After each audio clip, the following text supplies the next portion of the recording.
Hey everyone, Scott here to discuss The Terminator, starring Arnold Schwarzenegger, Linda Hamilton, Michael Biehn, and Paul Winfield, directed by James Cameron.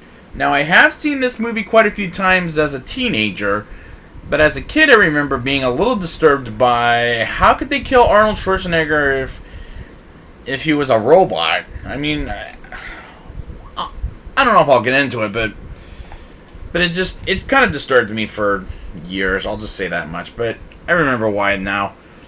The movies, let's just get into this movie, shall we? Because I am going to look forward to Terminator Dark Fate, as this movie should be going to...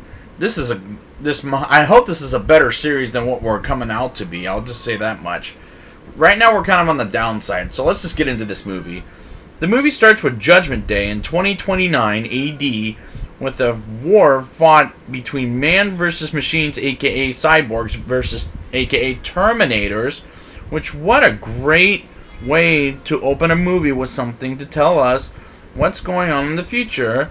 Then we pick up in 1984, where Arnold Schwarzenegger plays the Terminator, sent back in time to kill Sarah, and Sarah Connor, played by Linda Hamilton, who as a protagonist works very well in her arc, and I'm liking her. And Arnold has no eyebrows, if anybody didn't catch that. That's what made him even scarier as a big robot, and his emotionless face. A protector to save Sarah is Kyle Reese, played by Michael Biehn, who's the father of Sarah's future kid, whose name is John. And how is he going to stop a big robot? Well, I'll find out halfway in the movie. Sarah is just the normal girl working at Big Jeff's, where she's mistreated by her customers. Meanwhile, the Terminator gets guns and shoots the clerk, and Arnold is very menacing in this movie, unlike Mr. Freeze in this god-awful film I just reviewed a few minutes ago. And he pulls it off here better than in that piece of crap. Sarah finds someone with the same name as her on the TV getting killed, as the Terminator is killing one Sarah Connor after another to get the right one by one, and she senses someone is following her and calls her roommate Ginger as she's killed by the Terminator with her boyfriend Matt. And Sarah also contacts the police as Kyle finds out a spot to find the Terminator, as he goes to the club where both Sarah and Kyle are conveniently at. And Kyle shoots the Terminator and have a chase, which is so the 80s looking. But Kyle with Sarah are in a car while the Terminator is in a police car. And I like this chase sequence quite a bit. After Kyle with Sarah versus the Terminator chase, Sarah and Kyle get captured by the cops and Dr. Silverling, who's a criminal psychologist, which is a great scene to introduce him as. And he's going to be in 2 and 3 now that I think about it. But one problem is every time Arnold is on screen, the boom, boom, boom, boom score it just got annoying after a while, and it got kind of repetitive after a while. I don't know, but the theme of this movie is very 80s. Anyways, but we'll get a better one next time.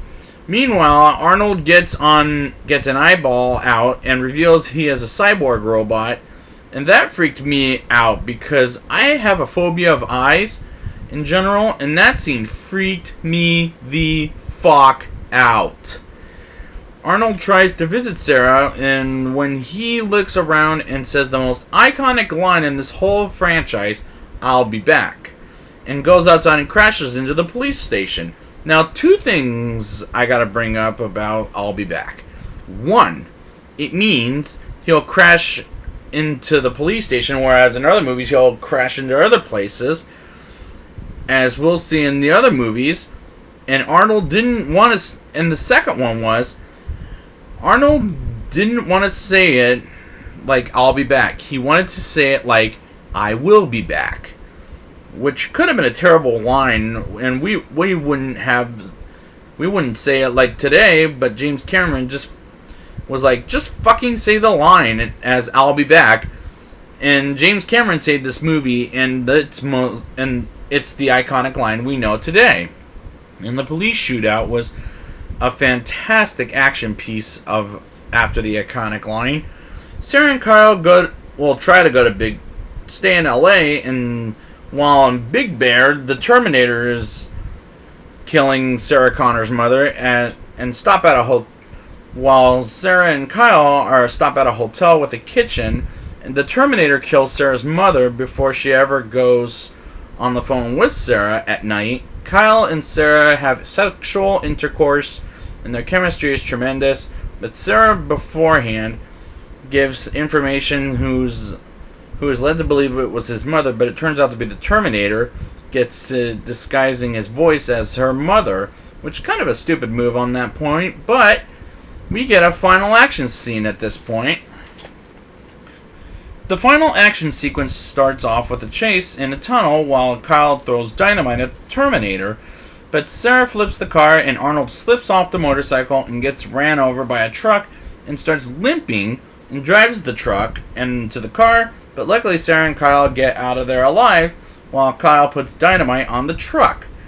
And it blows up, and the Terminator goes after Sarah, and Stan Winston's robotic robot chasing after Sarah and Kyle, and gets in a factory where they're hiding at, and Kyle fights the robot off and blows it up with him along as well. And now it's down to Sarah versus the Terminator, as Sarah squishes the Terminator and goes off on her own adventures. And this probably was the right way to end this movie, and I was happy with it. I was really glad about it. So, yeah. Now it's time for the rating. I'll give this movie a 9.1 out of 10. This is a fantastic movie with the greatest iconic line ever. I love Stan Winston's robotic robot at the end of this movie, and I really like this movie's characters, and Linda Hamilton and Michael Biehn have a tremendous chemistry, and this movie is just a great one. I recommend you guys watch this thing. So I'd like to thank you guys for joining me, and next time I will be back with Terminator 2, Judgment Day, and until next time, I'll be back.